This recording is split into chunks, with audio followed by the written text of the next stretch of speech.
ke pangeran maneh lantaran pangeran mah maha kawasa, pangeran mah maha sempurna, pangeran mah maha dedeh jeung maha nyaah.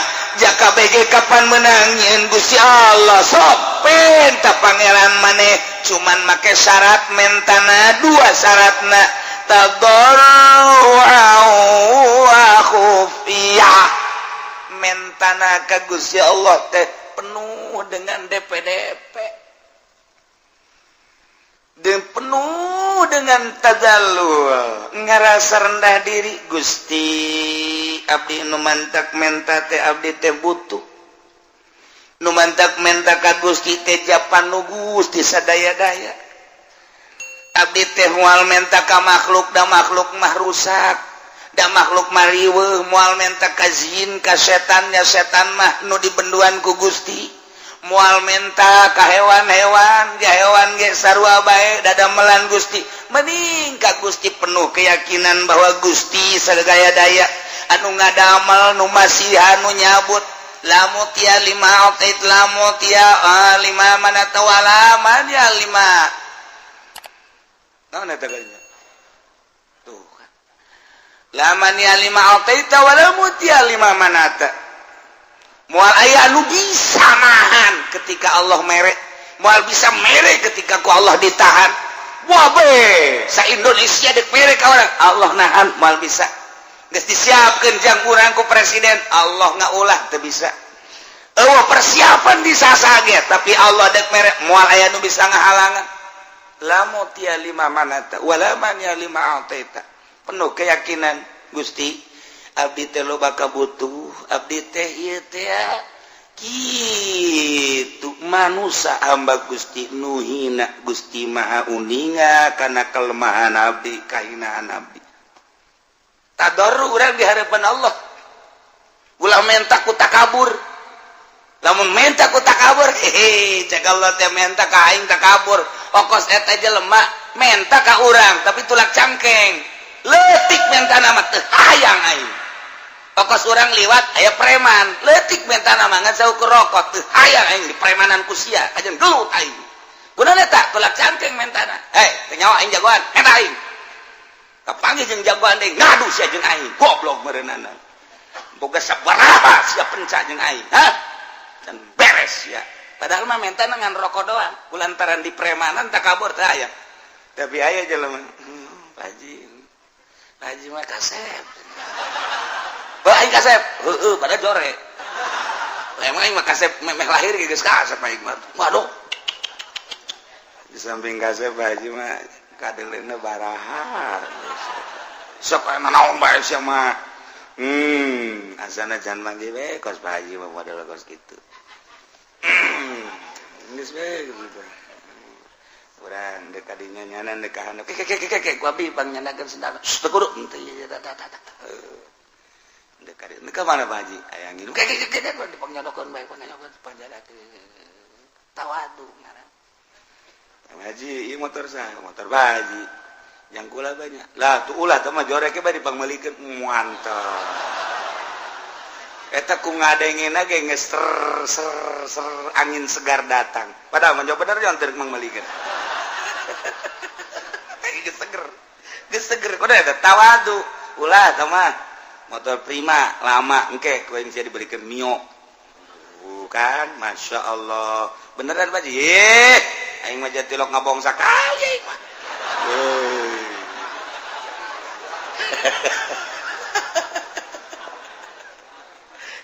Aku tawadu.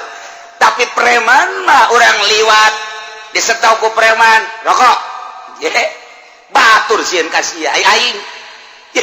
Satungtung nyawa aing aya di awak aing. Nempel keneh heula aing ku di premanan ka sia ku sia. Kunaon eta? Leutik sekedar rokok, cuman mentana bari tulak cangkeng. Preman ieu lamun sopan mah. Haji, suka teh saha? Serinya ieu lah kalau waktu kieu bae.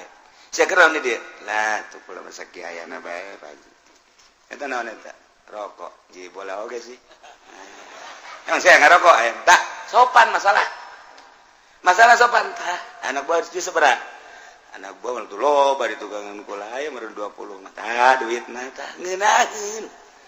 eta ngeunaan sanajan di premanan tapi nyara sopan kan ngeunaan eta ngaranna preman boga etika ye bagus banget gitu tapi lamun langsung rokok atuh keulanan kudu mere rokok kasih lain teu boga jeung lain teu barahan cara tuh eta keur cara ka manusia mata ka Allah ge Gusti bere atuh abdi pan Gusti mau sogi sia meta kos kitu apa cak Allah teh paling bere ku aja gitu ku ge dah ka manusia bae di peremanan teh orang meremanan ka Allah Gusti pan abdi mah ieu jagoan masa teu dibere ku Gusti tolol meureun cak pangeran meremanan aing sia disiksa sia ku aing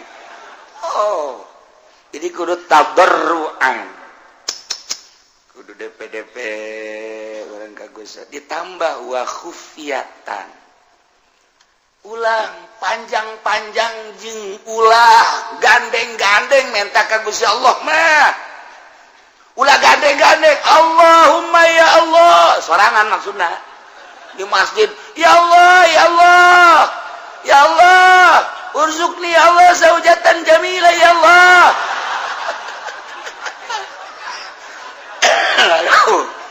teh kudu gandeng-gandeng cek Allah aduh sama minta pemajikan lu gandeng amat sih teh kudu ya Allah urzuqni zaujatan jamilah wa kabiratal farji ya Allah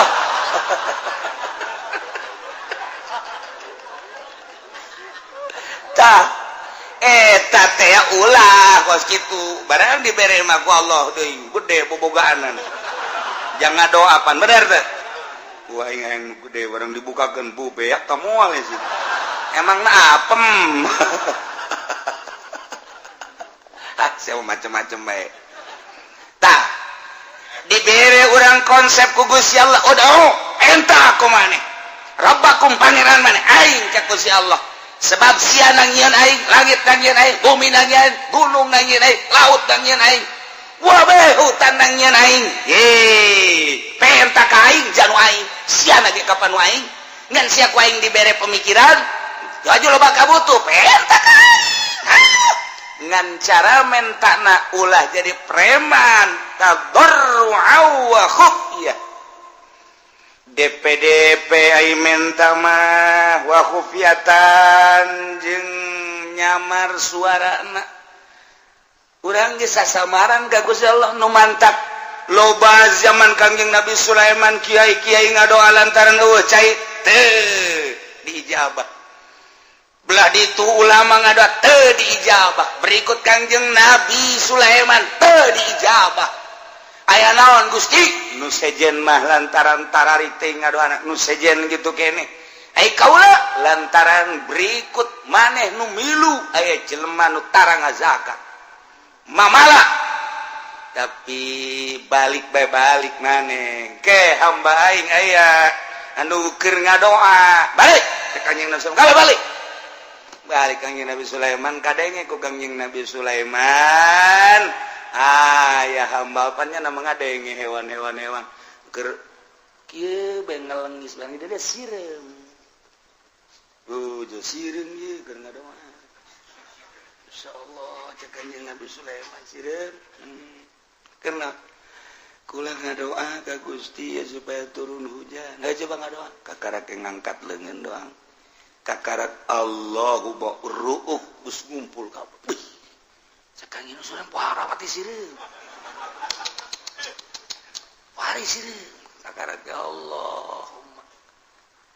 Ngadoa deui gelalaunan di jero hate. Sakangin Sulaiman umbat itu ngadana. Isin ka Gusti wadeu kudu embat-embat nyaho cak sireum di jero hatena abdi onaman Gusti teu butuh cai abdi onaman Gusti makhluk nu hina abdi onaman Gusti lah sapira abdi tapi Gusti ngadamel hamba-hamba Gusti nu marulia nu ngabutuhkeun cai abdi mah ngadoa ge sanes kanggo abdi kanggo hamba Gusti nurek wudu nurek mandi nurek ibadah ka Gusti nyangakeun sadaya-daya ka Gusti kabutuhanana di jero hate bruk teu hujan Kanjeng Sulaiman gedeug ele aing ku sia sireun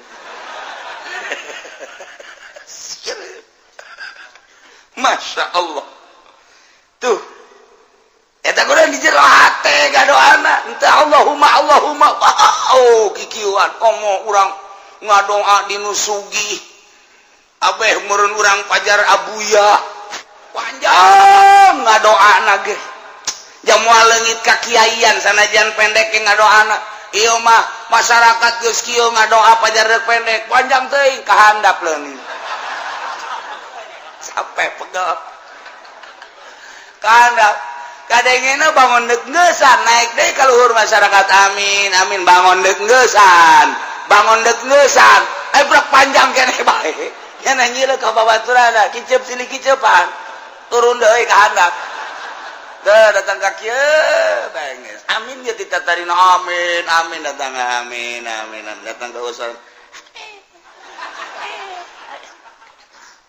edan ngobrol panjang teuing nya itu ngobrol atuh lain ngaminan panjang teuing ka dituna teh kiai ku bloon teuing teh si kiai dititana ge tadarru'a wa khufyah komo jeung masyarakat loba mah atuh kabutuhna bae naon ieu teh keur ngariung butuhna teh butuh naon dia butuh pangampura atuh geus ulah loba-loba disesuaikeun jeung kabutuh jakang jeung nabi ge pusatna tilok hayuh bae doa asa buala rupa janteu ieu butuh naon butuh cai Allahumma isqinal gaisa ya Allah ya mughis ieu butuh naon ieu teh butuh teh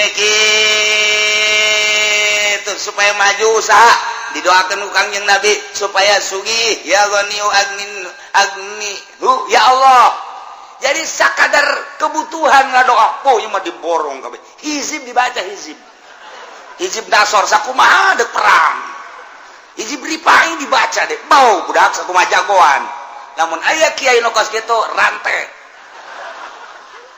prakusia dirantai beneran kunaon dirantai tah ku ki uji aja nanya datang we ka aing salah naon kula kiai kunaon dirantai ku masyarakat doa panjang teuing sialah